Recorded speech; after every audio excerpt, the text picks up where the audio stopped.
So in the early lecture, we covered the histogram equalization algorithm, where histogram equalization algorithm is used to enhance the contrast in an image. And it's a global method. For example, it takes a global context of an image into account to modify or to transform each of the pixels in an input image to give a resultant transformed image. And this this transformation function operates on a single pixel at a time, but takes a global context via the histogram of an entire image at once. And typically, when we take the global context into account, then such global enhancement methods can sometimes suffer from the noise in the images. For example, these methods can often increase or can highlight the noise that is present in an image. For example, one of the most prominent noise that can be highlighted as a result of histogram equalization is salt and pepper noise, but it can just highlight any other noise as well that is present in an image. Furthermore, the histogram equalization can cause some of the regions to have too much brightness as compared to other regions in an image. So these are some of the problems with the global enhancement methods like the histogram equalization, and that is why we typically have what we call adaptive histogram equalization methods. And in this lecture we are going to introduce two such methods for adaptive histogram equalization. So consider these two images. So on the left here we have an image. So these two are identical images. So again, this image was captured using the cameras mounted on our autonomous driving vehicle. And on the right, we have a histogram equalized image. So on the left, we equalized we enhanced this image with histogram equalization, the naive histogram equalization, which we covered earlier. And on the right, at bottom, we have the same image over here, enhanced via one of the adaptive histogram equalization methods.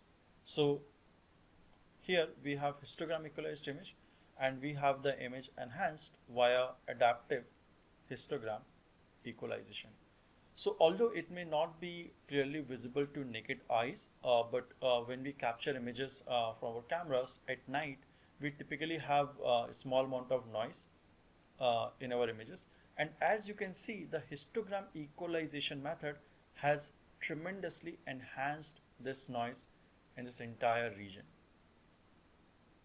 So you can see the blotchy patches is the enhancement of noise. Furthermore, you can see that there's a too much brightness in this region, and it looks like that the entire image has increased the brightness significantly without without improving the contrast of the image.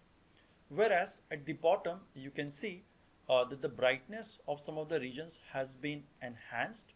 Furthermore, the contrast of the image is also enhanced, and this image thus produces much sharper features as compared to our original image, or as compared to our histogram equalized image over here. So this is the problem that we discussed earlier, that the naive global histogram equalization methods often can add too much brightness to a certain region as compared to any other region in an image. And furthermore, these methods are very prone to enhancing even the smallest amount of noises in certain regions in an image. So next we will consider two methods that come under the category of adaptive histogram equalization. We will first cover first approach is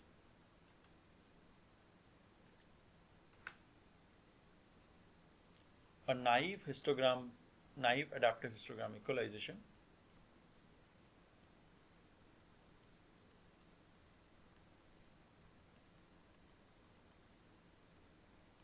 And the second is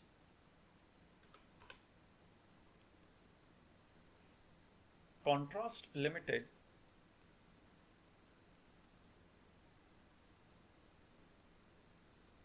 adaptive histogram equalization, also known as Clay operator.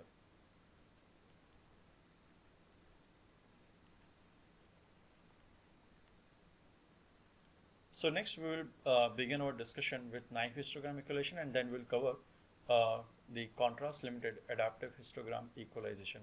And the assignments will also require you to code both these algorithms.